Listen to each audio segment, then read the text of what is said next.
significa que en pocos años habrá menos agua para la agricultura, ganadería, producción de energía y consumo humano. Y al haber menos agua, la cantidad y calidad de alimentos será afectada. De ahí que en pocos años, 5.6 millones de peruanos y peruanas corremos el riesgo de no poder acceder a ellos, como lo hacemos ahora. A pesar de que nuestros bosques son necesarios para absorber los gases de efecto invernadero, cada año se deforestan más de 110.000 hectáreas.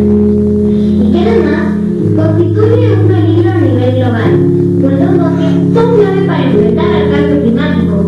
La naturaleza nos está hablando y muy pocos queremos escucharla, aun cuando los cambios ponen en riesgo nuestro futuro. Por ello, es necesario trazar un nuevo camino.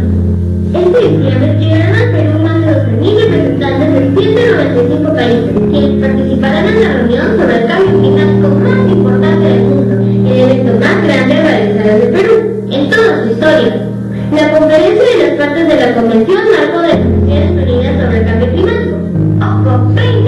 En ella, expertos y líderes compartirán formas de afrontar este desafío y, sobre todo, asumirán compromisos para hacerlo.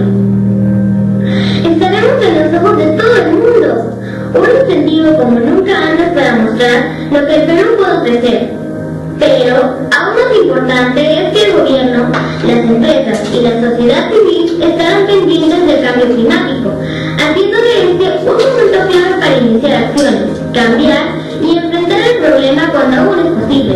Mientras te cuento esto, el cambio climático sucede aquí y ahora, y no se detiene.